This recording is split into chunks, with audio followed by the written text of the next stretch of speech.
Assalamualaikum warahmatullahi wabarakatuh. Perkenalkan, nama saya Ibnu Hamzah.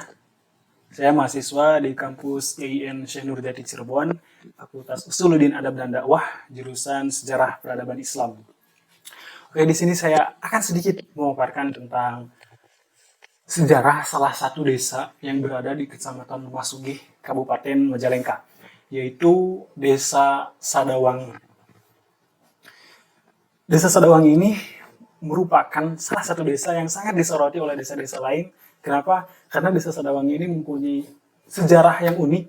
Juga dari dulunya, Desa Sadawangi ini selalu diperbincangkan. Karena menurut penuturan narasumber yang saya wawancari, Desa Sadawangi ini mempunyai sesepuh-sesepuh yang berilmu tinggi, katanya, seperti itu. Oke, kita mulai dari kata Sadawangi dulu. Sadawangi gitu ya. Sadawangi ini berasal dari dua kata bahasa Sunda, yaitu sada dan wangi. Sada itu suara, wangi itu harum gitu ya. Jadi suara yang harum, jadi gitu, bisa dikatakan seperti itu. Nah, menurut penuturan Pak Adeng, ya narasumber yang saya wawancarai, salah satunya, ia merupakan salah satu, Pak Adeng ini merupakan salah satu mantan kepala desa Sadawangi. Nah, menurut beliau, daerah yang disebut Sadawangi dahulunya itu hanyalah lahan yang tak berhuni, gitu ya. Hanyalah daerah yang tak berhuni, gitu, lahan kosong yang tak berhuni. Namun dahulu ada salah satu daerah yang namanya daerah, kalau sekarang itu disebut Sadelan. Nah, dari situ ada beberapa orang yang mengembara dari Sadelan itu mengembara mencari pemukiman baru gitu untuk dihuni. Nah, orang-orang itu akhirnya menemukanlah daerah Sadawangi itu. Nah, dan orang-orang tersebut merupakan sesepuh-sesepuh Sadawangi. Dan dari situ mereka mulai melakukan pembabakan, mulai membangun pemukiman baru, gitu loh. Dan awal mulanya mereka melakukan pembabakan itu, membuat pemukiman baru itu, kalau sekarang itu di kompleks yang dijadikan sekolahan, yaitu SDN Sadawangi. Nah, di sanalah mereka memulai pembabakan. Nah, perlahan penduduk daerah Babakan Baru itu mulai ramai, penduduknya mulai ramai, masyarakatnya mulai banyak. Terus juga selain itu, karena masyarakatnya yang sudah mulai ramai juga, akhirnya mereka memilih satu orang untuk dijadikan pemimpin, untuk memimpin masyarakat tersebut, untuk memimpin di tempat baru tersebut. Dan saat itu terpilihlah salah satu tokoh sesepuh juga yang bernama Ki Banca. Itu sekitar pada tahun 1800 sampai 1830. Gitu, jadi 30 tahun beliau memimpin daerah tersebut, Ki Banca. Nah, setelah beberapa tahun kemudian, daerah Sadawangi tersebut mulai meluas, daerah wilayahnya itu semakin meluas, karena masyarakatnya juga semakin banyak gitu ya, jadi wilayahnya pun semakin luas. Namun saat terjadinya peluasan wilayah tersebut malah menimbulkan konflik gitu lah, menimbulkan konflik baru, di mana ada salah satu daerah itu disebut Cipasang, dan ada juga daerah yang disebut desa lain, yaitu Desa Kepuh, yang mengklaim bahwa Cipasang ini bagian dari Desa Kepuh. Sedangkan Sadawangi juga mengklaim bahwa Cipasang ini bagian dari daerah Sadawangi. Nah, disitulah terjadi konfliknya. Dan puncaknya itu ya, tidak terhindarkan ada kontak fisik antara kedua desa tersebut. Bisa dikatakanlah peperangan antar desa, bisa dikatakan seperti itu. Dan walaupun telah terjadi kontak fisik, telah terjadi peperangan di antara kedua desa tersebut, namun masih tidak menemukan titik temu gitu. Sebenarnya Cipasang ini bagian dari daerah Sadawangi atau Kepuh pada saat itu. Jadi konflik masih tetap terjadi. Bahkan saat itu konfliknya itu malah semakin meluas. Jadi ada satu daerah lagi yang sekarang itu disebut dengan Pasir Geok namanya. Nah, di Pasir Geok itu Kepuh mengklaim bahwa Pasir Geok itu bagian dari desa Kepuh. Sedangkan Sedawangi juga kekeh bahwa Pasir Geok ini sudah jelas bagian dari desa Sedawangi gitu loh. Konflik semakin memanas saat itu. Sampai-sampai ya, karena konflik semakin memanas, sesepuh-sesepuh Sedawangi yang menurut penuturan Pak Adeng, sesepuh-sesepuh Sedawangi langsung turun tangan untuk menangani konflik tersebut. Dan sesepuh-sesepuh Sedawangi sudah terkenal, sudah diperbincangkan banyak orang bahwa sesepuh-sesepuh Sedawangi ini mempunyai ilmu yang tinggi.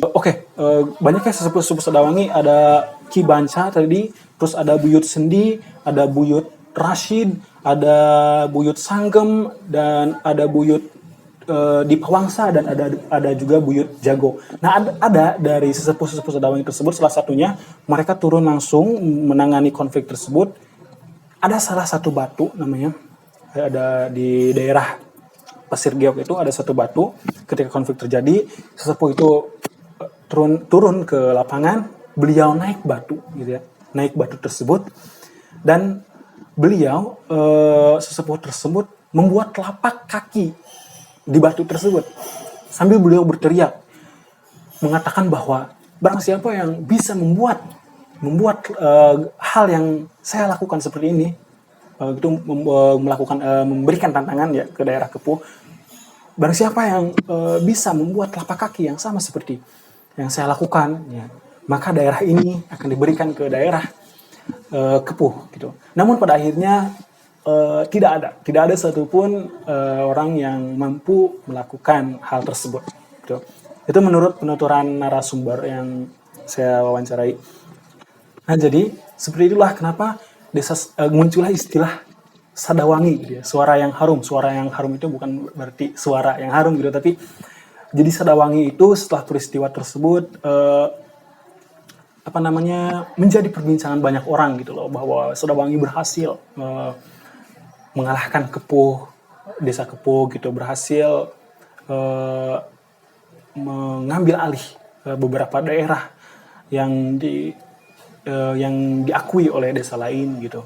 Jadi Sadawangi pada saat itu mulai diperbincangan banyak orang gitu. Jadi Sadawangi gitu ya. Jadi bahan perbincangan yang didengar oleh orang itu adalah hal-hal yang baik dari Sadawangi gitu. Seperti tadi ada orang-orang yang hebatnya, ada kemenangan atas konflik yang terjadi gitu, dan lain sebagainya. Namun ada hal lain juga yang cukup menarik dari desa Sadawangi ini yang berkaitan dengan batu tadi, batu yang dibuat telapak kaki oleh salah satu tokoh sesepuh Sadawangi.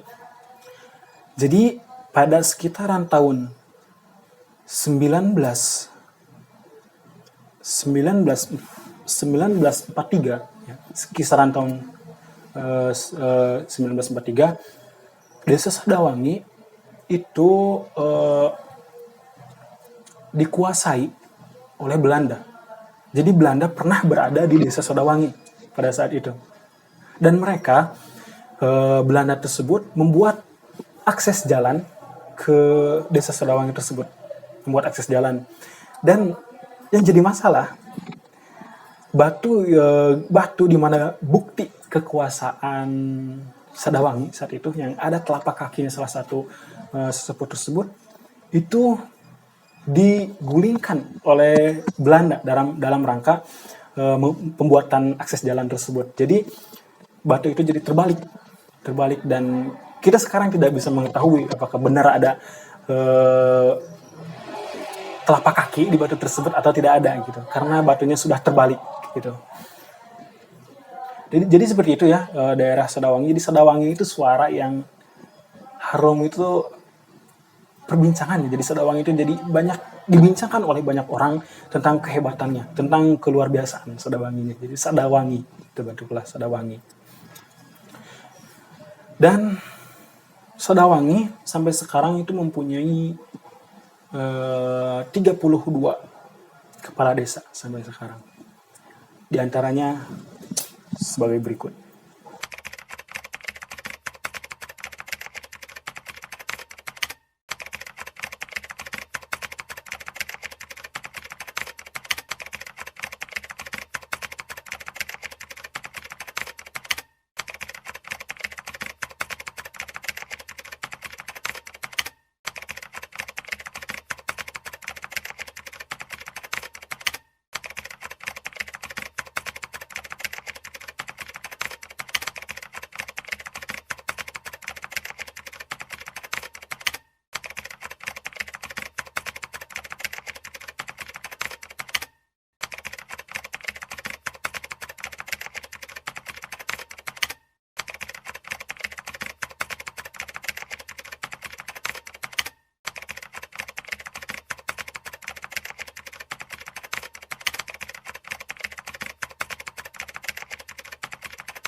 Ya, jadi itulah beberapa kepala desa Sedawangi dari awal Ki Banca sampai yang sekarang itu Pak Yaya. Ya.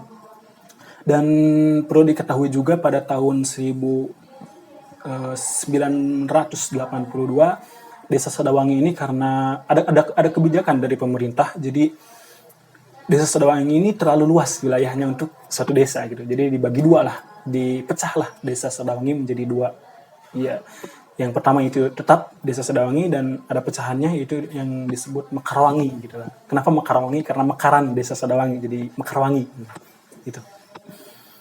Mungkin itu saja yang dapat saya paparkan sedikit tentang sejarah salah satu desa yang berada di Kecamatan Memasuki Kabupaten Majalengka, yaitu Desa Sedawangi. Dan informasi yang saya dapatkan itu dari salah satu mantan kepala desa Sedawangi, yaitu Pak Adeng. Ya, mungkin itu saja yang dapat saya paparkan. Kurang lebihnya mohon maaf. Assalamualaikum warahmatullahi wabarakatuh.